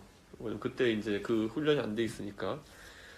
근데 우리 후보는 확실히 이건 있습니다. 제가 그 지난 여름으로 돌아가 보면은 코로나 때 경선 과정에 쓸데없는 거 하다가 사고 날 가능성이 높다. 예를 들어서 가서 경선 후보들끼리 각자 잘해본다고 동네 가가지고 뭐 발언하고 이러다가 실언하고 이런 게 많아질 수 있으니까 오히려 다 모아놓고 자꾸 그 그 토론을 시키자. 그래가지고 사상 초유의 경선 과정 16번 토론이라는 그런 어떤 게 있습니다. 그게 아마 특훈이 되지 않았나 이런 생각을 합니다. 사실 원희룡, 홍준표, 유승민 정도 대상으로 해서 이제 그 토론을 했으면은 16번씩 했으면은 제 생각에는 어지간한 그 특훈보다 셌을 겁니다. 네. 근데 우리 후보가 그런 분들과 하다가 이제 뭐 3번 후보 이런 사람 만나면 웃기겠죠. 네. 그러니까 저는 그런 측면에서 후보가 단기간에 빨리 많은 준비를 했다 이렇게 생각합니다. 저는. 네. 네. 전 개인적으로 궁금한 게 두 가지가 있는데 짧게 여쭤보겠습니다. 첫 번째로 그 대표님께서 말씀하신 3번 후보와의 단일화가 선거 공학적으로 표를 가져올 수 있는지 아니 그렇다고 하면은 왜 그런지가 궁금하고요. 두 번째는 여론조사가 조사 방식에 따라서 차이가 꽤 많이 나는 걸로 알고 있는데 여론조사를 어떻게 참고하면 좋을지 그 두 가지가 좀 궁금합니다. 여론조사 ARS 조사 같은 경우에는요 기계가 기계음으로 하거든요. 그래서 그렇게 하기 때문에 뭐 AI 윤석열 같이 말해요. 그냥 뭐 그래서 딱딱하게 말하기 때문에 그냥 아주 그 유권자들 건조하게 받아들이고 답변하는데 면접은 약간 어떤 특성이 있냐면은 그 어떻게든 답변을 유도합니다. 면접원들이. 그래가지고 과거에 이제 저희가 면접에서 오히려 우세했을 때는 뭐냐면은 이제 좀 답변을 정확하게 하지 못하시는 고연연층을 많이 잡아냈죠. 그 선생님 이건 누구 찍으실 거예요? 그러면은 그 있잖아 그 뭐 했던 사람 이렇게 하면은 뭐 원희룡이요? 뭐 이렇게 하면 그렇게 맞아 원희룡이 이렇게 답변을 잡아낼 수 있는 거거든요. 그러니까 그렇게 해서 면접은 그런 약간 특성이 좀 있고요. 과거에 이제 좀 면접 조사 중에 굉장히 좀 악의적인 조사했던 요즘은 그런 게 전혀 없습니다. 옛날에 한 15년 전에 그런 일이 있었다 얘기 들었는데 보면은 전화 의도를 법에 안 걸리고 왜곡할 수 있는 방법도 있습니다. 면접은. 전화해가지고 바로 이제 서울 지역 조사 돌리는데 바로 전화 걸자마자 그 선생님 누구 찍으실 건가? 이렇게 하면은 그 사투리에 반응한 사람만 하게 되거든요.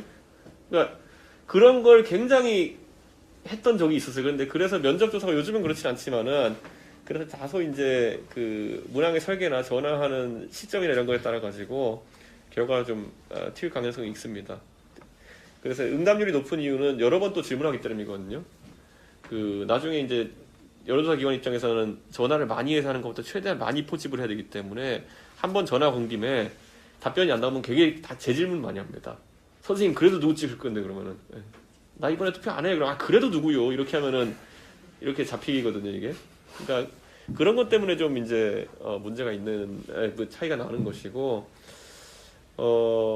그래서 저희가 ARS 투표 조사를 할 때 이제 적극 투표층이랑 그런 것을 유보 투표층이랑 구분해서 조사하고 이러면은 그런 부분이 상당히 보정돼가지고 과학적으로 나옵니다. 그렇기 때문에 저희는 그런 부분에 대해서 객관적인 데이터를 보려고 이제 노력합니다. 근데 면접은 아까 솔직히 말한 대로 조사 시간이나 아니면 조사 면접원의 어쨌든 상태라든지 아니면 또 때로는 어떤 의도에 따라 가지고 결과가 굉장히 차이 날 수 있습니다. 네.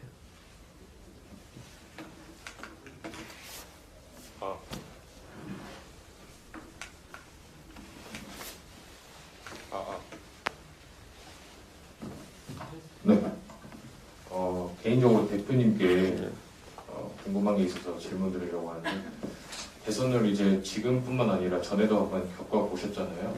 네. 지금 이제 당대표로서 처음 겪어보는 대선이신데 전과는 사뭇 느낀 점이나 이런 게 많이 다를 것 같은데 특별히 이번 당대표로 대선을 겪으시면서 느끼신 점이 있으신지 그게 궁금해서 질문 드립니다.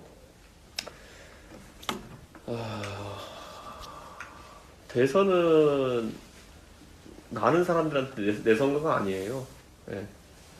보통 많은 사람들이 자기가 나가는 선거를 중요하게 생각하지 누군가를 돕는 선거에서 아주 큰 참여도나 기여도를 보이기 쉽지 않거든요.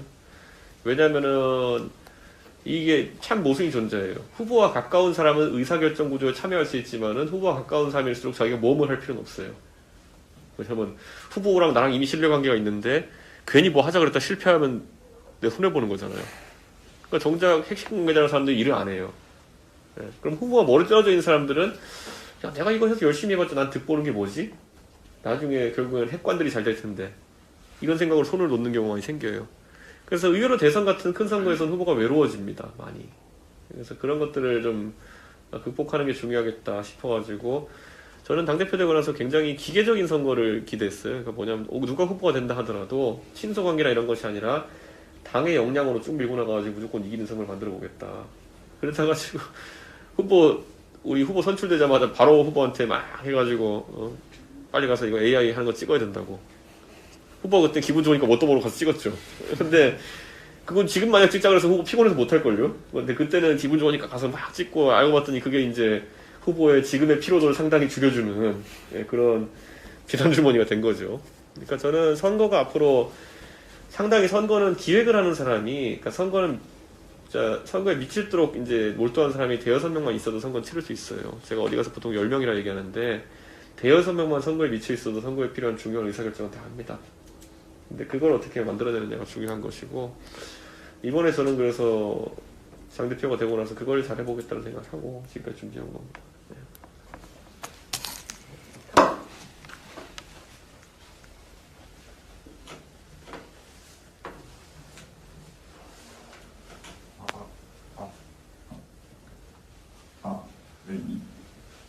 젠더 이슈를 대응하시는 그런 이제 태도나 이런 것들을 보고 이제 제가 팬이 됐거든요. 네. 근데 이제 최근에 조금 아쉬운 행보를 보이셔가지고 제가 이건 개인적으로 좀 궁금한 건데요. 이제 혹시 이수정 강사님은 왜 들이시게 된 건지 혹시 거기에 대해서 알려주실 수 있나요? 그 이수정 교수에 대해 가지고 뭐 예를 들어 이수정 교수가 하는 여러 가지 일이 있겠지만은 저는 이수정 교수가 당에 들어올 때 제가 강한 경고를 했었고 당의 방침과 반대되는 이야기를 하면 안 된다. 그래서 이수정 교수는 그 뒤로 저랑 꾸준히 교류하면서 그런 부분 당의 방침에 협조를 많이 하고 있습니다. 그렇기 때문에 이수정 교수가 어떤 당의 방침과 어긋나는 발언을 한다면 저는 그거는 제가 배척을 하겠지만은 지금까지는 그런 면이 크지 않고 이번에 뭐 제가 그 공직후보자 기초 자격시험 관련해서 강의를 하는 데 있어서 이수정 교수를 넣었다고 해서 어떤 분들이 뭐 이렇게 막 지적하고 이런 걸 봤는데 이준석에 대한 신뢰가 부족하면은 거기에 대해서 이제 여러 가지 이제 상상의 나라를 펼치죠. 예. 그런데 신뢰가 있다고 한다면은 이준석이 불러다가 놓고 갑자기 선거 앞두고 스탠스 전환을 해서 이렇게 할 거라고 하는 것 자체가 그게 자체가 오히려 저는 과도한 그런 지적이라는 생각을 하죠. 예. 그래서 이런 게 있어요. 그러니까 아직까지도 이 정치라는 것을 정해진 파일을 나눠 먹는 어떤 그런 경쟁이라고 생각하는 분들이 당내에 많이 있습니다. 그렇기 때문에 뭐 건수만 생기면은 이제 이준석이 경쟁 원칙을 천명하다 보니까 건수만 생기면은 나는 저 경쟁을 뚫기 너무 힘들어. 그러니까 이제 어떻게든 경쟁을 하자는 놈을 없애야겠다. 이래가지고 저한테 태클 거는 사람 되게 많은데 뭐 너무 창의적이라서 이제 말도 안 나와요. 이제 제가 봤을 때는. 이제 그런 의도는 아니에요. 예. 그러니까 근데 시즌이 되면 꼭 이제 이번에도 이제 대선 분위기 좀 좋아진다 싶으면은 부정선거하는 사람들 또 나타날 테고 예, 이게 시즌마다 나타나는 이게 대상포진 같은 그런 주장들이 있거든요. 저는 좀 이제 이게 있어요. 그러니까 보면 그 페미 논쟁이나 이런 것도 그렇고 젠더 이슈나 그런 것도 그 역설을 많은 사람들이 좀 견뎌내야 돼요. 그러니까 이준석이 지금까지 여기까지 젠더 이슈를 끌고 오면서 정치권에서 젠더 이슈가 중요한 아젠다로 자리 잡을 수 있을 때까지 역할할 수 있었던 건 뭐냐면은 거꾸로 이준석이 굉장히 발언에 있어가지고 해야 될 것과 하지 말아야 될 것을 잘 피해가고 있기 때문에 그런 거거든요.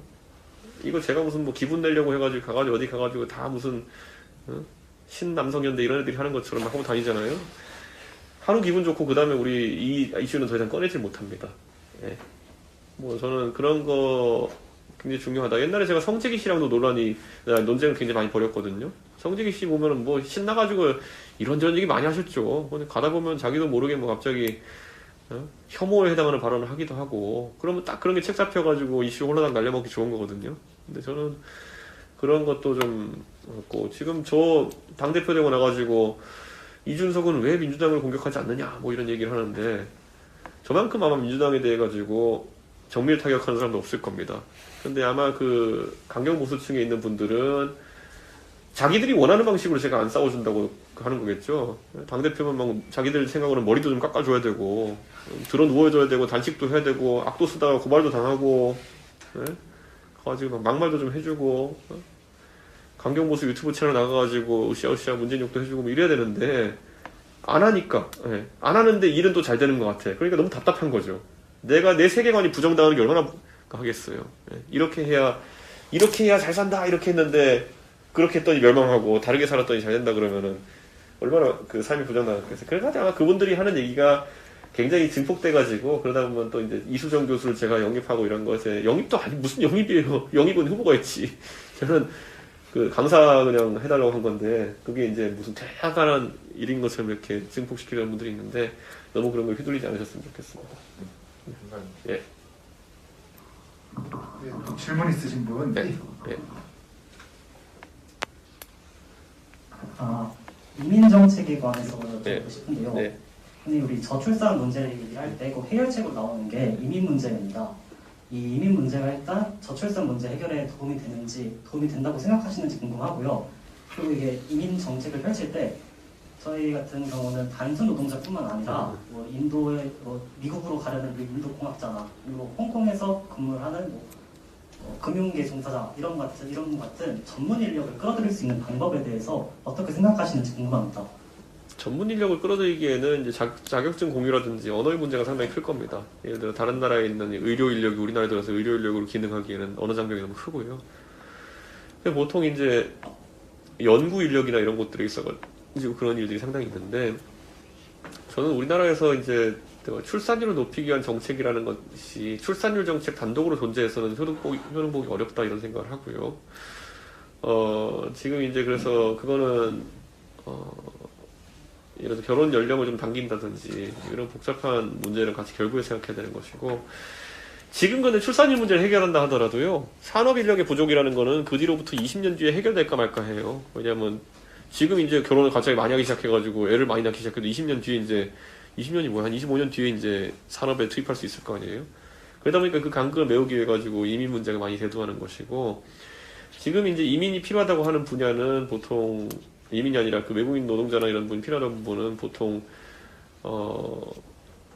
단순 노동이나 이런 쪽에 굉장히 많이 필요로 하고, 농사 짓는데 이런 데 특히 많이 투입이 되는데, 글쎄요, 저는 그런 노동력의 대부분은 좀 있으면 오히려 다른 형태로 AI나 아니면은 로봇이 해결하는 부분이 많이 생길 것이고, 고급 인력이 어쨌든 영입이나 아니면은 그런 이민이 더 중요해질 거다 이렇게 생각하는데, 그에 대해서는 사실 국제 간의 예를 들어 금융인재나 이런 사람들의 그 교류나 이런 것에 있어가지고는 세금 정책이라는 게 굉장히 중요한 영향을 미칩니다. 네. 그리고 예를 들어 우리나라가, 제가 홍콩과 연계돼서 얘기 많이 하는 게, 홍콩이 이제 예를 들어 중국의 영향력이 커지게 되면서 아시아의 자유금융지대로서의 위상이 굉장히 갈수록 추락할 거예요. 네. 그랬을 때, 그것을 때 대체 공간, 대체 헤드쿼터로 어디를 삼을 것이냐. 상하이나 이런 곳이 아무리 커진다 하더라도 거긴 역시 중국이니까 그런 규제 문제 자유롭지 못하고, 일본은 일본에 있는 그 금융 인력들의 텃세가 되게 심합니다. 그럴 때 우리가 얼마나 개방적으로 나서냐에 따라 가지고 그 아시아 태평양 헤드쿼터나 이런 것들을 많이 유치할 수도 있거든요. 특히 저는 이제 그가 금융 수도라고 이제 금융 중심 도시로 만들겠다고 하는 부산이나 전주 이런 곳에 그런 유치가 많아져야 된다 이런 생각을 하고, 그런 인력들이 해외에서 많이 들어와서 자리 잡아야지만이 국내 인력도 성장할 수 있는 기회를 얻게 된다. 저는 그런 생각이기 때문에 그거는 애초에 산업을 유치하는 게 중요하고, 그럴 때 폭넓은 자유를 허용해줘야 된다. 특히 금융이나 이런 분야에서는 그런 생각합니다. 네.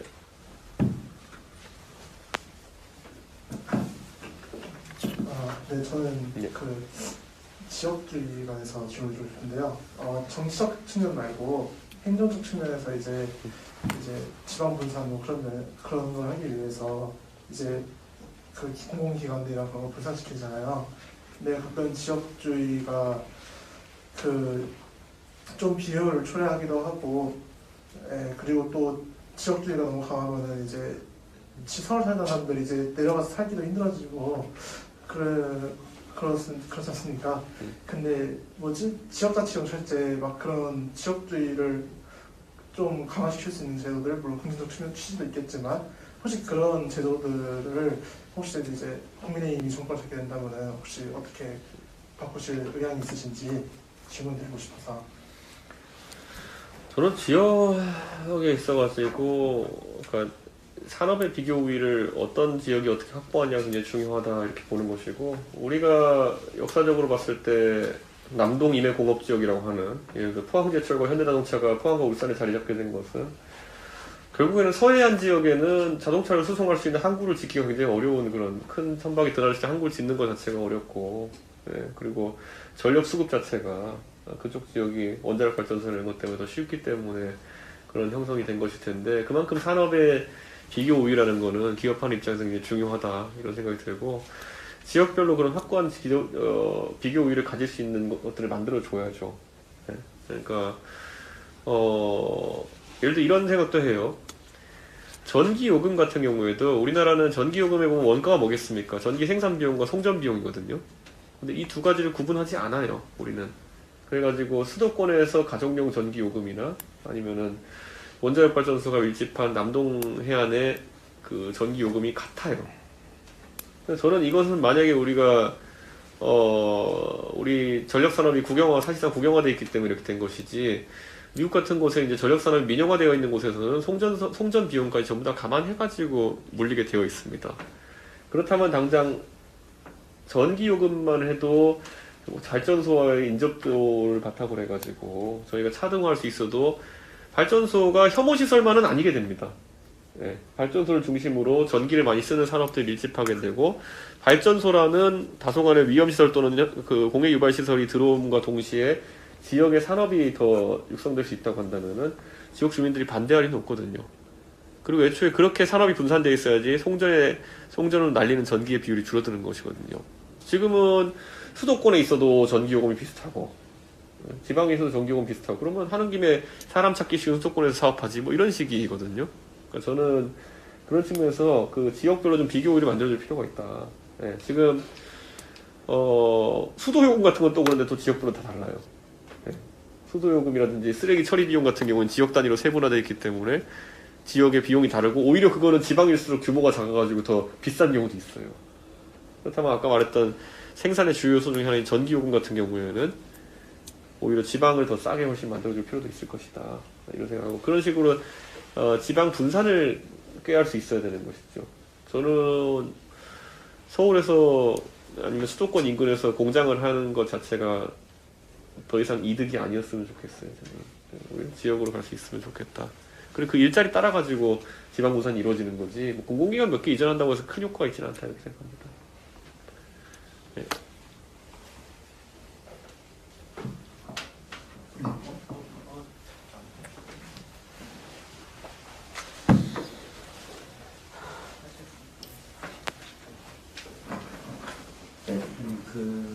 개인적으로 궁금한 게, 이제 3월 승리를 하고 이제 만약에 6월 그 흐름을 타서 문재인 정권이 그때 6월에 승리를 했듯이 우리가 승리를 하게 되면 이제 앞으로의 그 견제는 일단 180석이라고 생각을 하고, 그리고 그 지금 계속 이런 현상을 민주당의 흐름을 가져오기 했었던 그 감성이라든가 아니면 시민단체들, 그리고 그런 억지 논리로 계속 이끌어내고 있는 그러한 그 견제를 어떻게 지금 진행을 해야 되는지 좀 궁금합니다. 왜 그러냐면 계속 지금까지 제대로 그 뭔가 일을 해야 되는데 일을 하지 못하고 계속된 방해로 계속 지금 좀 많이 흐름이 많이 끊기고, 문재인 정권 이렇게 출범하고 나서 안 좋게 되는 경향들이 많이 무너지고 있는 것들이 많은데, 이거를 그 방지할 수 있는 방안이 어떤 거라고 생각하시는지 궁금합니다. 저는 민주당이 180석을 갖고 있다고 해서 크게 그렇게 저희에게 견제를 하지 못할 것이다, 이런 생각을 하는 것이, 이렇게 보통 이야기하죠. 이 전쟁을 치르려면은 군대도 있어야 되고 장수도 있어야 됩니다. 근데 민주당이 아마 이번에 대선을 지게 된다면은 장수 없는 군대가 될 가능성이 높습니다. 네. 그러니까 민주당이 예를 들어 180명의 의원을 데리고 있다 하더라도 180명 정도의 의원 정도 되면은 오히려 그 지휘관은 굉장히 뛰어난 사람이어야 됩니다. 180명의 일사불란하게 움직일 수 있게 하려면은. 그런데 당장 민주당이 지금 수도권 파이가 엄청나게 크고 수도권에서 대다수의 의석이 있고, 오히려 호남이 이제 소수 의석입니다. 그런데 최근에 저희 당이 호남에 대한 공약도 상당히 이제 가시화되고 있기 때문에 호남 지역 의원들은 이제 살기 위해서 더 호남색을 강화하자고 주장할 것이고, 수도권 의원들 수도권색을 강화하자고 할 것이고, 그런 것부터가 아마 분열의 요소가 될 겁니다. 그래가지고 민주당은 굉장히 만약 이번에 대통령을 배출하지 못하면은 고생을 많이 할 것이고요. 특히 그러면은 수도권에 있는 사람들 위주로 정치적으로 다른 활로를 모색하거나 해법 모색하려고 할 수도 있습니다. 그래서 저는 그거는 뭐 예측을 할 수 없지만은 그때 가서 임기응변으로 잘 맞아쳐서 할 수 있을 거다, 저는 그런 생각을 합니다. 네. 당장 이재명 후보는 저 공금 유용 관련된 얘기 이런 것들 좀 나오고 이러기 때문에 리더십에 상당한 타격을 받을 겁니다. 왜냐면 이재명 후보가 성남시장과 경기도지사 할 때 행정적으로 유능했다는 이미지로 지금 이제 나오는 건데, 알고 봤더니만은 굉장히 세세하게 이렇게 권한을 남용했다고 나오게 되면은 큰 타격일 겁니다. 예. 저희가 시간 관계상 이제 마지막 네. 질문 받겠습니다. 이번에 윤석열 후보께서 발표하신 스포츠 정책을 제가 한번 봤었는데요. 예, 제가 이제 그 분야에 있는 사람이다 보니까 그 정책을 보니까 좀 되게 많이 아쉽다라는 생각이 들었습니다. 그래서 원래 체육하면은 총 세 가지로 구분이 되는데 이제 엘리트 체육이랑 생활 체육이랑 학교 체육 이렇게 세 가지로 구분이 되고 그리고 이제 정책을 펼칠 때 그 세 가지에 모두 상호 작용이 있기 때문에 그러한 측면을 좀 고려를 하면서 정책을 내고 그러한 방향으로 또 연구도 진행되고 있거든요. 근데 이번 윤석열 후보께서 발표하신 내용들은 좀 그런 많은 좀 기본적인 근본적이고 기본적인 그런 스포츠 정책을 좀 정책에 맞지 않는 공약들을 많이 내세우셨더라고요. 그래서 그런 평가도 지금 있는 것도 사실이고요. 그래서 앞으로의 혹시 뭐 스포츠 정책에 관련돼서 또 방향성이 좀 있는지 또 어떻게 생각하고 계시는지 궁금합니다. 제가 이번에 그 김종인 위원장이 제발 좀 당에 계셨으면 했던 이유는 제가 좀 그 김종인 위원장이 메시지전을 담당하시고 제가 좀 당의 정책이라는 거를 좀 세세하게 다뤄보려고 했던 게 있었는데 사실 이번에 그게 좀 안 됐습니다. 지금 선거에 있어가지고 메시지전이 굉장히 중요한데 그걸 담당할 사람이 지금 당에 없기 때문에 제가 진짜 뭐 SNS부터 뭐 방송부터 전방위로 지금 이걸 막아내야 되는 상황이 됐고 그래서 정책 쪽이 제가 봐도 약간은 좀 부실한 게 있긴 합니다. 특히 스포츠 관련해서는 제가 실내 체육이나 이런 것들에 대해 가지고는 큰 덩어리표라 생각해서 초기부터 많이 준비를 했었는데 오히려 스포츠 중에서 실내 체육이 아니라 다른 어떤 엘리트 스포츠나 아니면 이런 것들에 대해서는 아니 스포츠 산업에 대해 가지고 저희가 많이 고민을 못한 바가 있고 사실 대선 때 결국 선택과 집중을 하게 되어 있습니다. 그래서 아마 그런 스포츠 관련된 공약 같은 경우에는 저희가 지방선거 때 풀어내야 되는 것이 아닌가 그런 생각을 하고 있고 그거는 좀 안타깝지만 기다려 주셔야 될 것 같습니다. 제가 좀 총대 맺고 좀 처리해 보겠습니다.